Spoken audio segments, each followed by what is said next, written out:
Bueno, ahora sí creo que ya está grabando, porque la clase se tiene que grabar para reportarla. Bueno, ¿cómo están?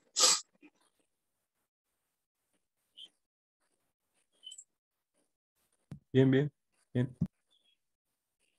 Bueno, pues una disculpa que la clase haya sido hasta hoy, pero ayer tuvimos, bueno, yo tuve una dificultad aquí en la casa y desgraciadamente a veces por la irresponsabilidad de unos se le echa a uno a perder la agenda, ¿no? Entonces tuve que aquí resolver un asunto, pero ya hoy vamos a tener nuestra clase, no vamos a tardar demasiado. Ustedes saben que tampoco les aviento un chorro de una hora, ¿verdad? Trato de ser conciso y decirles lo más importante del tema de hoy. El tema de hoy pues va a ser, ahora sí vamos a entrar en la época moderna, ya vamos a dejar atrás un poco la antigüedad, ya vimos todo lo que es la filosofía en las primeras civilizaciones. Vimos cómo pensaban los griegos, cómo pensaban los romanos, cómo pensaban los hindúes, cómo pensaban los babilonios. Y ahora vamos a ver cómo pensaban las personas en la Europa occidental durante la época del Renacimiento. Ustedes saben muy bien que el Renacimiento es esa época en la cual la Edad Media empezó a decaer, lo que es el feudalismo, el modo de producción feudalista, y empezó a surgir lo que es el capitalismo, ya en la época del Renacimiento. Se rechaza todo lo que es la filosofía, o se empieza a rechazar todo lo que es la filosofía escolástica, la filosofía dominada principalmente por lo que es la Iglesia Católica, y empieza a surgir, o a más bien a resurgir, lo que es la filosofía pagana, vuelve a tomar fuerza en la Europa renacentista. Se rescata la filosofía, la ciencia, el arte de los antiguos paganos, que en este caso, pues, ¿quiénes son los paganos? Pues todas las civilizaciones que acabamos de ver, ¿no? Los chinos, los egipcios, los romanos, los griegos, y se da una suerte de surgimiento del individualismo. Eso es lo que vamos a ver hoy. Y este individualismo pues ha sido hasta la fecha el soporte de la filosofía liberal, que la filosofía liberal es lo que sustenta el capitalismo, porque el liberalismo nos habla de que el hombre es libre de emprender, libre de tener propiedad privada, libre de tomar sus propias decisiones. Incluso los liberales pugnan por disminuir el Estado y aumentar más bien la independencia individual de las personas, la toma de decisiones personales.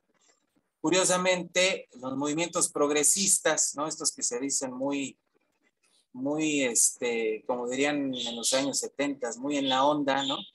Muy modernos, pues en realidad son muy estatistas, ¿no? Porque hablan de que el Estado legaliza el aborto, que el Estado legalice e imponga la ideología de género, pero en ningún momento se habla de libertades realmente individuales. Todo es el Estado que haga, que proponga, que imponga y que cobre impuestos por eso, ¿verdad? El verdadero liberalismo pues dice, no, que cada quien haga lo que quiera, pero sin que el Estado tenga que estarme cobrando a mí impuestos o imponiendo leyes para aceptar las ideas a lo mejor incluso de minorías que pues no representan a la mayoría, ¿no? Se supone que en una democracia el pensamiento liberal diría, pues en una democracia las que mandan son las mayorías y las minorías pues más bien se tienen que someter a las mayorías.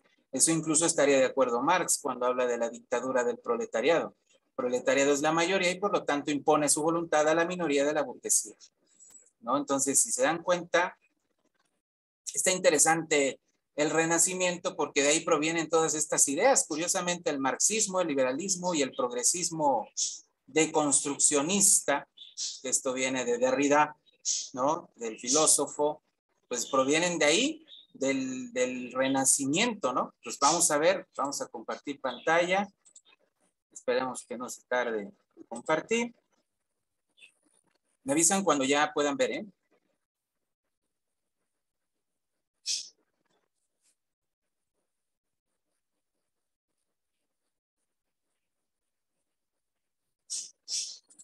¿Ya ven?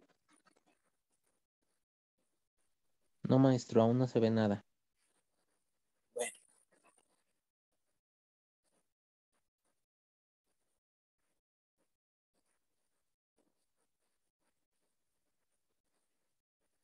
me avisan, ¿eh?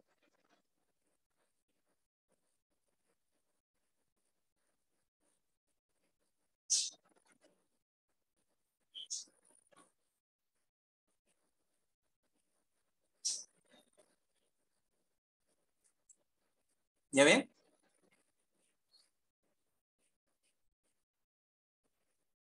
No, solo se ve la pantalla No. en negro y dice que sigue la función de compartir. Bueno, pues vamos a ver, esperemos que ya se vea pronto. Dice, la filosofía en la Europa occidental de la época renacentista. Dice, en la época del Renacimiento, Ya se ve. ¿ya? Ah, muy bien. Dice, en la época del Renacimiento aparecieron avances tecnológicos notables como la rueda de pedal y la rueda hidráulica. Como ustedes saben, todo avance a nivel de la estructura económica implica también un avance, una transformación en lo que Marx llamó la superestructura ideológica. Si se dan cuenta, ya en la época del Renacimiento empieza a darse una revolución industrial importante, claro que con mayor fuerza se vio en el siglo XVIII, siglo XIX, pero ya desde el siglo XVI empezamos a ver las primeras transformaciones científicas y tecnológicas que posteriormente dieron paso a la edad moderna o lo que llamaríamos al sistema capitalista, ¿no? Entonces la rueda de pedal fue importante y la rueda hidráulica. Dice, asimismo se perfeccionó el telar y el motor de viento y se produjeron enormes cambios en las fuerzas productivas.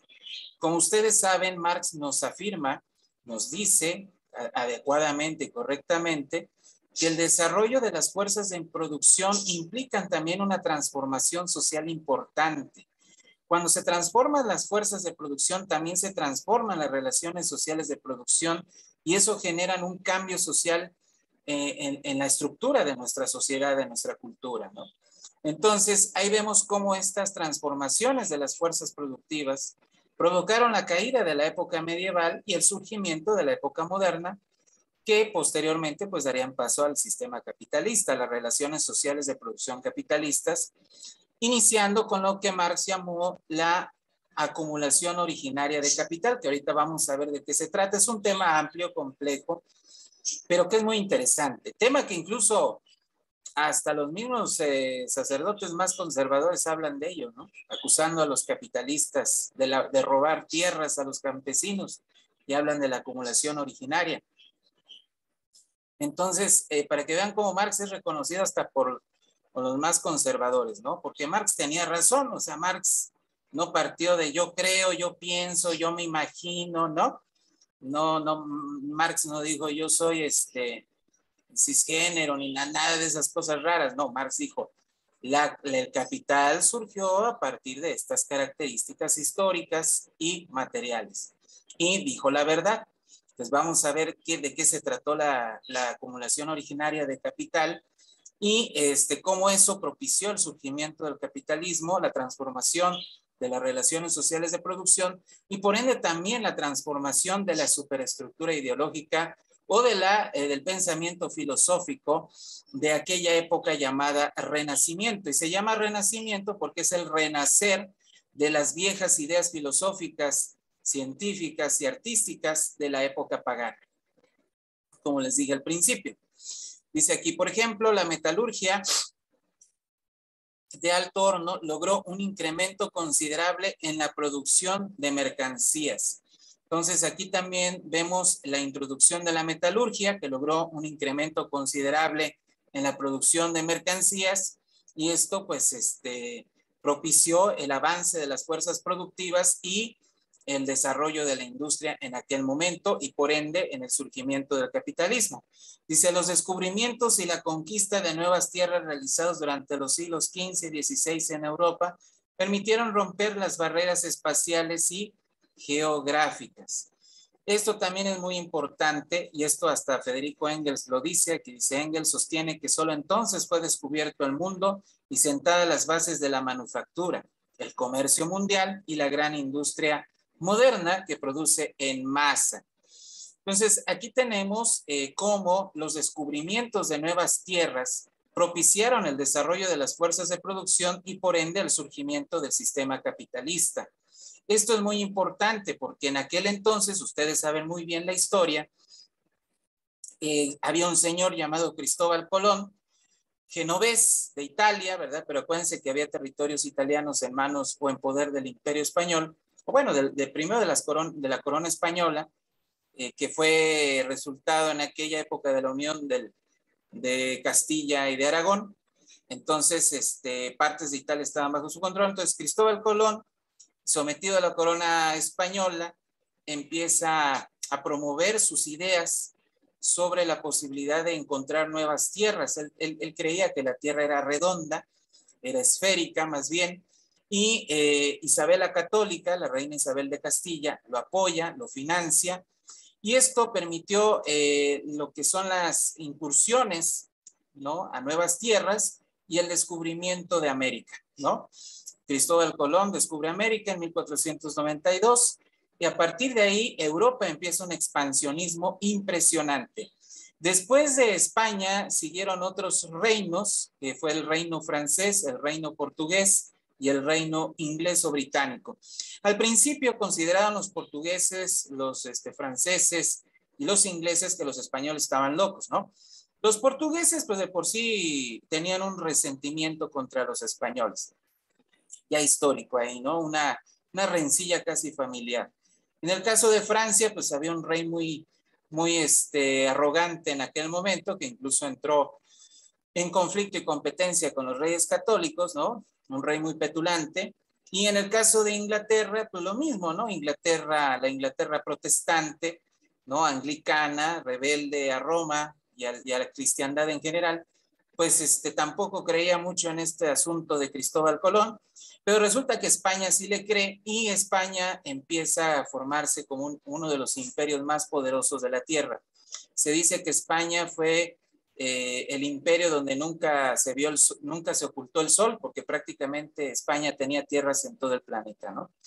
En prácticamente todos los continentes, en África, en Europa, o por supuesto en América, en Asia, pues que en Asia tuvo a Filipinas bajo su poder, en el caso de África, Marruecos, etcétera, ¿no? Entonces, esto permitió la expansión de Europa, el desarrollo de las fuerzas de producción, el surgimiento de la manufactura, del comercio mundial, porque se abrieron nuevas rutas de comercio al descubrirse nuevos mundos, pues Europa pudo comerciar ya con América y con Asia, nuevas tierras descubiertas también en África, y esto, por ende, más tarde darían paso a la gran industria moderna que produce en masa, ¿verdad? Y que pues hoy en día acumula capital como nunca, ¿no? Y tiende a la monopolización, como afirma Lenin, en la última fase del capitalismo, que es el imperialismo, ¿no? Hoy en día, por ejemplo, un banco como BlackRock controla prácticamente la mayor parte de los capitales más importantes del planeta, ¿no? BlackRock tiene bajo su protección, por así decirlo, empresas como Walmart, Microsoft, Facebook, ¿no? Entonces, estos grandes oligarcas, Amazon, pues en realidad son solamente piezas de BlackRock, ¿no? BlackRock es el que controla el gran capital mundial. No solo BlackRock, hay otros grandes bancos de inversión, pero digamos que así es como funciona el sistema. Y todo esto se ha dado por esto que estoy comentando, de la expansión territorial de Europa, de los reinos europeos y del surgimiento del comercio mundial, de la manufactura y de la industria en masa. Entonces, si se dan cuenta, el rente por relacionar tema, la burguesía, centro de las industrias, son la caso las es una doctrina de desarrollo. Hay un capítulo para hacer el feudalismo, en la época libres, en su recipiente villanos, digamos, burgués después empieza leyes, no legales bajo su muerte, las manos muertas, para la y por lo a través de esto transforma la producción de los antes ya la vida en cuenta de todo campesino pudiera hasta el realismo capitalista, que es la monopolización de tierras, relativamente su fuerza y el capital puede generar católica a financiación está siempre muchos y sin desarrollo no se hubiera surgido como base de la ideología de la India. La burguesía de cualquier, digamos, persona o autoridad u organización que someta su voluntad y sus intereses, ¿no? Y dónde tiene mayor resonancia toda esta cuestión, de dónde surge con mayor fuerza toda esta idea de la independencia del Estado, la independencia de la Iglesia, la independencia de los gremios. Acuérdense que la época feudal era una época gremial, los gremios de los campesinos. Pues surge principalmente de la Reforma Protestante, porque Lutero propone la libre escritura, por ejemplo, ¿no? La sola fide, ¿no? Una doctrina que se llama la sola fide, sola escritura, donde dice que no hay necesidad de una autoridad eclesiástica para tú interpretar de manera individual la escritura, que no necesitas de una autoridad eclesiástica para salvarte, que solo necesitas la fe, que ni siquiera necesitas los actos. Todas estas ideas pues, fueron muy aplaudidas por la burguesía porque favorecía sus intereses económicos, no tanto porque tuviera mucha fe en Dios, ¿verdad? La burguesía financió a Lutero porque sabían muy bien que Lutero les daría la plataforma ideológica para someter a la aristocracia y para generar el nuevo sistema llamado capitalismo, que les permitiera a ellos ser los dueños de los medios de producción, los dueños del capital, y por ende también, pues, los dueños del poder político, ¿no? Entonces, así es como se da esta situación. Por eso rescatan esta filosofía pagana, lo que es todo lo que representó Grecia, Roma antigua, porque las ideas feudales pues no les agradaban someterse al papa, someterse a los reyes, pues como que eso no iba de acuerdo a sus intereses y ambiciones. Pues los burgueses trataron de rescatar la filosofía, la arquitectura, el arte, la ciencia, la escultura y la pintura de la edad antigua. Déjenme admitir a una personita. Creo que ya. Dice, el individualismo burgués trataba de liberar al hombre de los grilletes gremiales, estamentales y eclesiásticos de la Edad Media. Pues la burguesía ya no quería verse sometida a los gremios de campesinos, por eso también destruyeron el campo, porque querían generar más bien una industria dentro de las grandes ciudades. Querían quitar este sistema estamental de que existía el aristócrata o el sacerdote, el rey, que sometían a los artesanos, a los comerciantes, dentro de los cuales se encontraban los burgueses incipientes, ¿verdad? Acuérdense que los primeros burgueses fueron artesanos, comerciantes, banqueros, usureros, etcétera, ¿no? Eran dueños de pequeñas zapaterías, pequeños talleres textiles. Entonces, no querían verse ya sometidos en este sistema tampoco estamental. Por lo menos no querían ser una clase sometida, ¿no? Querían ser la clase gobernante. Y también ya no querían estar sometidos al clero porque el clero imponía ciertas normas de comportamiento que les estorbaban para sus ambiciones. De ahí que, posteriormente, el individualismo les daría la plataforma para generar también la idea del Estado laico, ¿no? De que el individuo debe de generar un Estado independiente de la iglesia, independiente de los gremios, independiente también de una idea de colectivismo y que sea más bien un Estado que respete las libertades individuales. Libertad de expresión, libertad de imprenta, libertad religiosa, libertad de pensamiento, libertad de conciencia y sobre todo libertad para emprender y libertad para tener propiedad privada. Si se dan cuenta, toda esta ideología, toda esta parte de la superestructura ideológica, pues están en ese estado, en todo el hasta la alianza, no crean que era tan amistosa, porque de repente había reyes que no estaban de acuerdo con lo que la iglesia pugnaba o proponía, ¿no? Pues ahí tenemos el caso del rey Enrique VIII, que al final terminó separándose de la iglesia romana, porque el papa no le permitió casarse con Ana Bolena, ¿no? Él estaba casado con la hija de los reyes católicos, los que después le llamarían María Sangrienta, porque mandó matar a muchos protestantes. Entonces, no estaba de acuerdo con eso y se separó de la iglesia romana y creó su propia religión, que es la anglicana, ¿no? Y él era papa de su propia religión. Entonces, si se dan cuenta, la relación iglesia-estado en la Edad Media fue muy conveniente, sí existió, pero tampoco fue una luna de miel. Había momentos en que era ríspida, ¿no? Pero ya con la época del Renacimiento, la burguesía empieza a proponer la separación iglesia-estado, ¿no? Argumentan los burgueses la necesidad del Estado laico anteponiendo la concepción jurídica del Estado a la concepción teológica. Entonces, aquí hay que separar al Estado de una concepción teológica del Estado y más bien crear una concepción jurídica. ¿Por qué? Dice, desde su perspectiva, las disposiciones jurídicas deben quedar separadas de las prescripciones morales y religiosas. Es decir, para la burguesía era un estorbo la moral, la ética católica, porque, por ejemplo, la iglesia condenaba la usura, la condenaba severamente. También llegó a condenar en su momento la explotación, ¿no? Entonces, todas estas ideas humanistas de la iglesia no le gustaban a la burguesía porque pues impedían la acumulación de capital, simple y sencillamente, ¿no? Entonces ellos tenían que generar una transformación en la superestructura ideológica, el surgimiento de una nueva filosofía, y de ahí que el individualismo liberal, ¿no? Y esta idea del Estado laico pues les favorecía, y también el protestantismo luterano. Entonces, desde su perspectiva, las disposiciones jurídicas deben de separarse de la moral religiosa. Para Maquiavelo, el poder político es el fundamento del derecho. Esta tesis emancipa la política de la moral cristiana. Cualquier medio es legítimo para mantener el bien del Estado y el poderío político, sea moral o inmoral. El asesinato, la corrupción, el envenenamiento, la traición, etcétera, ¿no?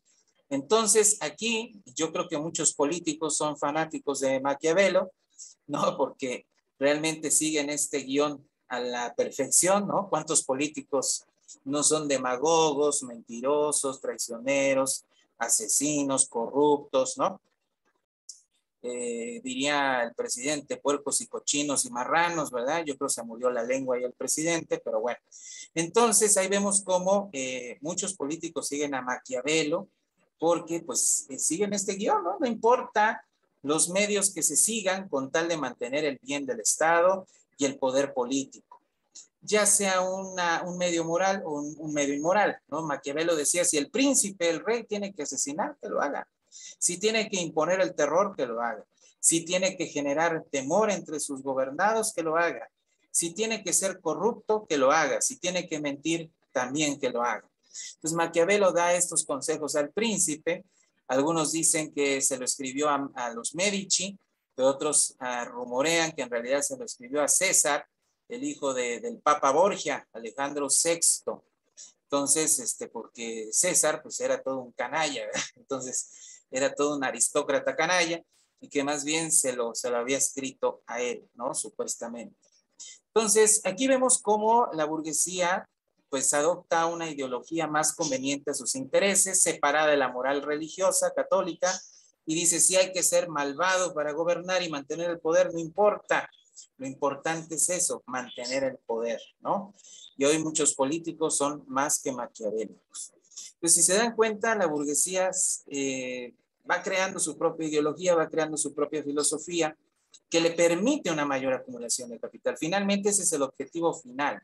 No crean que la burguesía está pensando en la liberté, fraternité, igualité, como dirían los franceses, ¿no? En la Revolución Francesa, los masones. En realidad lo que están pensando es en el capital que van a acumular a través de la explotación del hombre por el hombre y de la expropiación de tierras y de la apropiación indebida del trabajo ajeno llamado plusvalor, ¿no? Entonces,